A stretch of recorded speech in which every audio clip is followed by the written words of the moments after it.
Yes, so Kara Kelty, she served on the city council for, how long did you serve there? 6 years. 6 years is an awfully long time. It was. It went by very quickly, I will say. Although the way that I measure it is my son was 3 when I started, and now he's 9, and he has grown quite a bit. So. Does he recognize you? I mean, always the way he does. City Fortunately, he does still remember me. Yeah, yes. Cool. You know, it's not an easy thing to be up on all of the nuances and all of the are they called bills here? Ordinances that the city council people have to be up on. What were some of the highlights, do you think, from your 6 years?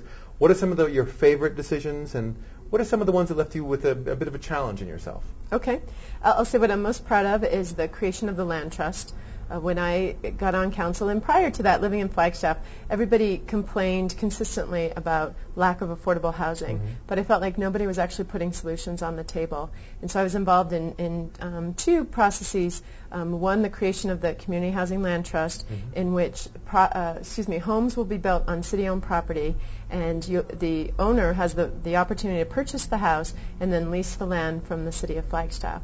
And in that way, we're able to provide housing for people who live and work here in those critical jobs like teachers and firefighters, policemen, essential services. They're able to afford the cost of the home because we've taken out the most expensive component in Flagstaff, which is the land. When they want to move out of that home, they'll sell it and they'll share in a part of the profit. So it won't be that they reap 100% of the profit. They'll share in that profit. And those who I've talked to throughout the country and other community land trusts understand that they're able to get into the home because of the community support, and they're willing to give back to the community when they leave the home. That sounds so humane. Well, it's... Right? I mean, isn't that a decent way to behave? I mean, helping people get a leg up. Right. That at the same time, they make a profit. They just don't make 100% profit. I'm okay with them not making, with anyone not making 100% profit if in some way it's helping to serve their neighbors and exactly. the other people in the community. Exactly. I mean, What we hear frequently is from professionals, lawyers, doctors, people who move here for a job, and then they don't find themselves able to purchase a home. Mm-hmm. So this is a means to help them purchase a home, help them stay in the community. They can stay in the house for as long as they want, but because their ability to profit is limited, we believe that once they're ready to buy a house on the open market, they will do so, and then that will free up a house for the next person. We've had wonderful affordable housing programs over the years, but we've not been able to capture that permanent affordability. So we've had down payment assistance programs where people get 15% of the down payment and they only have to repay it when they sell the home.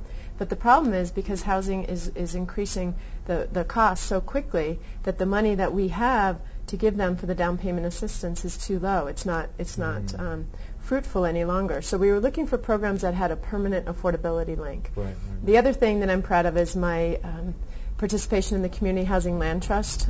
Some of you might remember in 2004 I had a very difficult re-election.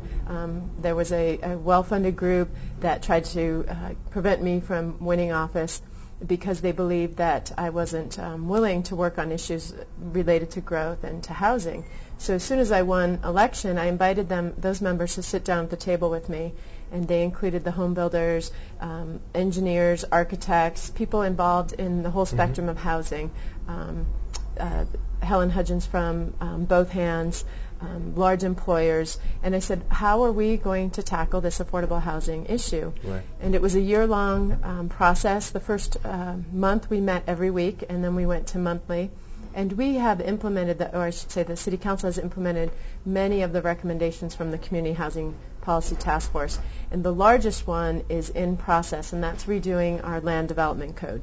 And that has been the biggest complaint since I moved to Flagstaff and have been on the City Council, is that it's very difficult to get through the regulation in community development. And so how do we streamline the process?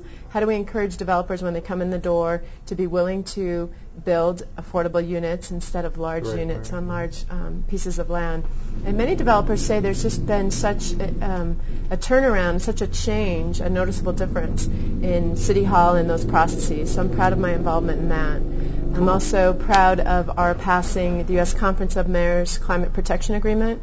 And along with that agreement, we didn't just say, okay, this is a good goal, but then we started a sustainability unit and we're working very diligently on how to be sustainable and viable as a community, not only environmentally but economically. I'm sure the list goes on a bit, because you were in for 6 years, yes. 3 terms actually. Yes. Well, we have a new slate of council members now. We do. And a new mayor, Sarah Pressler-Hopeful, and we went to see Kimberly Ott over there today, and she showed us around the new mayor's office. Was it the mayor's office? No, it was a new council chamber. Oh, yes, I understand. And they sort of switched rooms. They switched rooms. Let's go see what Kimberly showed us.